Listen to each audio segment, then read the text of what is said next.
Ya, perasaannya sama sejak awal konflik, kamu tahu, tapi kami cukup percaya diri dengan pertahanan militer kami, dan kami yakin dengan kemampuan kami. Dan jelas, kami tidak hanya melindungi warga negara UEA, kami melindungi semua orang. Kita berbicara tentang lebih dari 200 kebangsaan di sini, di Uni Emirat Arab, yang pada dasarnya hanya berusaha mencari nafkah. Dan disinilah rezim teroris datang dengan ancaman lain. Tapi sekali lagi, itulah yang kita harapkan dari IRGC, bukan? Benar.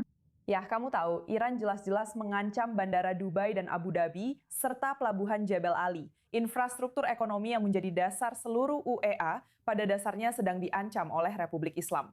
UEA. Sampai sekarang, bisa dibilang, telah merespons dengan bahasa diplomatik, menyerukan untuk menahan diri. Apakah menurut Anda itu adalah respons yang terukur, tanda kepercayaan bahwa Iran tidak akan melaksanakan ancamannya? Atau menurut Anda, mungkin Abu Dhabi sedang bersiap-siap untuk sesuatu yang mereka harap tidak akan terjadi? Saya pikir itu sedikit dari keduanya. Uni Emirat Arab selalu berhati-hati dalam pesan publiknya karena meningkatkan retorika sebenarnya tidak benar-benar, Anda tahu, tidak meningkatkan keamanan. Pada saat yang sama, diplomasi yang tenang bukan berarti tidak ada persiapan. Anda tahu, Uni Emirat Arab telah menghabiskan waktu bertahun-tahun berinvestasi untuk melindungi infrastruktur kritisnya dan mempersiapkan berbagai skenario. Jadi saya melihatnya sebagai kepercayaan diri yang didukung oleh kesiapan terutama.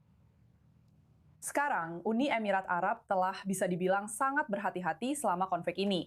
Tidak benar-benar mengizinkan wilayahnya digunakan untuk menyerang Iran, mempertahankan jalur komunikasi informal, dan menghindari menjadi sasaran langsung. Bisa dibilang seperti itu.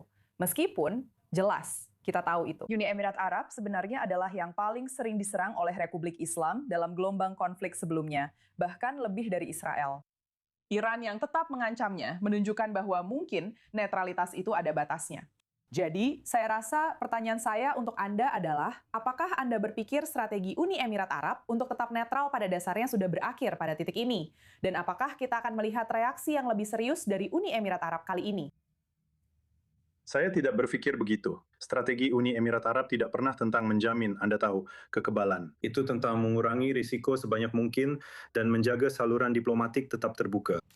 Anda tahu, secara geografi, negara-negara Teluk tidak bisa sepenuhnya mengisolasi diri dari ketegangan regional. Namun, mengancam infrastruktur sipil seperti bandara dan pelabuhan komersial adalah tindakan ceroboh dan hanya merusak stabilitas regional.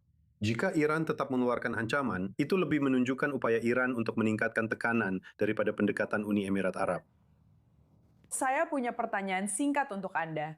Apakah Anda merasa sentimen masyarakat di Uni Emirat Arab telah berubah terhadap Israel, terutama di tengah laporan bahwa Israel membantu menembak jatuh rudal Iran? Saya tidak percaya ada laporan yang berasal dari situ. Saya tidak akan terlalu fokus pada laporan tentang sistem tertentu, Anda tahu, atau semacamnya. Inti utamanya adalah bahwa Uni Emirat Arab telah menghabiskan waktu puluhan tahun dan menginvestasikan puluhan miliar dolar untuk membangun jaringan pertahanan udara dan rudal berlapis. Sejak awal konflik, Uni Emirat Arab, seperti yang Anda katakan, Uni Emirat Arab telah melakukan intersepsi. Mungkin sekitar 3.000 ancaman udara, termasuk 500 rudal balistik, 20 rudal jelajah, dan hampir 2.000 drone. Jadi ketika Anda melindungi aset seperti Bandara Internasional Dubai yang menangani sekitar 90 juta penumpang per tahun dan Jebel Ali, pelabuhan terbesar di Timur Tengah, tingkat investasi seperti itu memang diharapkan. Strategi pertahanan UEA berlandaskan kesiapan dan daya tangkal tersebut.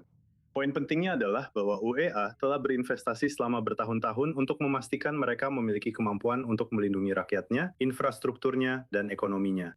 Namun sekali lagi, sentimen terhadap Iran selalu sama. Kita sedang membicarakan rezim ini yang pada dasarnya menjadikan semua orang di seluruh dunia sebagai sandera, bahkan tidak terlibat dalam konflik satu lawan satu. Pilihannya hanya aku, atau seluruh dunia ikut hancur bersamaku. Pada dasarnya, seluruh dunia akan ikut hancur bersamaku. Kau tahu? Jadi, itulah sentimennya. Baiklah Majid, terima kasih banyak sudah bergabung bersama kami. Sangat menarik mendengar perspektifmu dan kami sangat menghargainya. Terima kasih.